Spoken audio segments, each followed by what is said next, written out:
Juba õige pea, tegelikult 2 kuu pärast toimub siin samas Kuremaal, kus me oma saadet teeme, 10. Küüslaugu festival ja meil ongi külla tulnud selle festivali korraldaja Raul Soodla. Tere õhtust! Tervist! Ma saan aru, et see ei ole mitte alati nii olnud, et kõik need 10 festivali siin samas on toimunud. 10. festival on Kuremaal esimest korda. Alustasime Jõgevalt 2 aastat 8. ja 9. siis Tartus ja nüüd Kuremaal. No Küüslauku, ma tean, et Tallinna inimesed käivad ikka ostmas Peipsi ääres, et kas siin ka Küüslauk siis?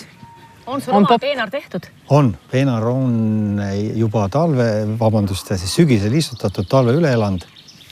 Ja Peipsi äärde ei ole mõtet minna sellepärast, et selle kandi Küüslauk siin on nii aroom, selline see särtsakus ja loomulikult siis kogu see aminohapete pagas, mis üldse saadaval on siin olemas. Nii et Jõgeva on Eesti parim koht Küüslaugu kasvatamiseks. Küüslaugu festival on kõige õigem koht omale talvevarude soetamiseks. Mis siin 19. augustil õigupoolest siis aset leidma hakkab? Olen vaadanud Facebookis seda kuulutust. Kõik võimalikud tuntud Eesti bändid on kohal. Keda veel siia oodata on?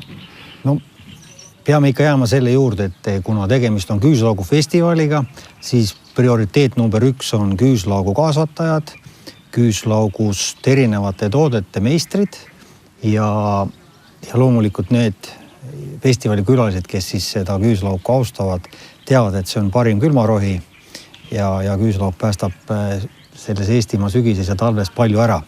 Nii et selle päevaga saab terve aasta Küüslaugu doosi kätte? Kindlasti.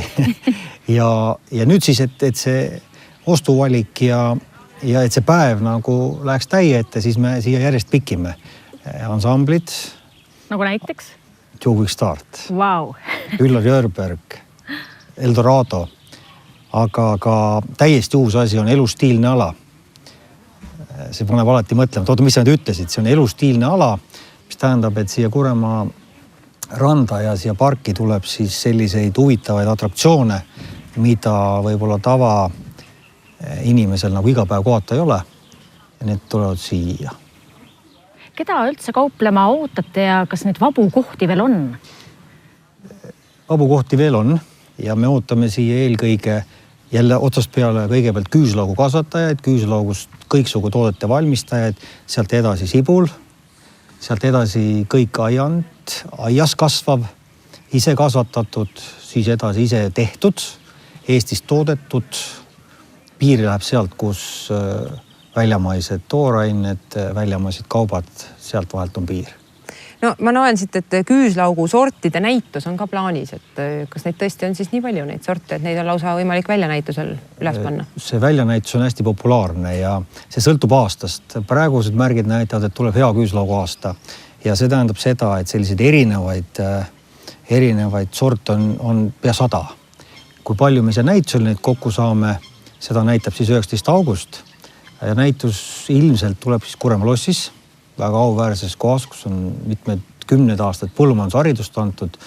Nii et nüüd me siis teeme Küüslaugu näituse koos siis seminariga Kuremaa lossis.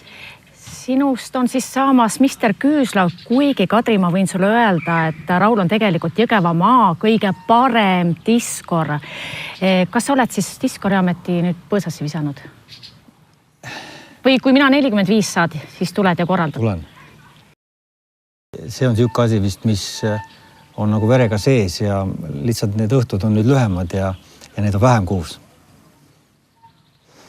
No igal juhul 2 kuud on veel ees aega korraldamiseks. Täna täpselt 2 kuud. Just. Soovime siis sellist indu ja häid mõtteid, häid ideid ja et siis meie igal juhul oleme täna omalt poolt teinud kõik selleks, et Kuremaale inimesi meelitada. Ja et need autod ikka siia ära mahuks üle Eesti, kes kõik tulevad. Ja parkla on selle jaoks ette valmistatud, aga me vastupidi ootame siis teid siia oma käsitööga Kuremaale. Aitäh, Raul!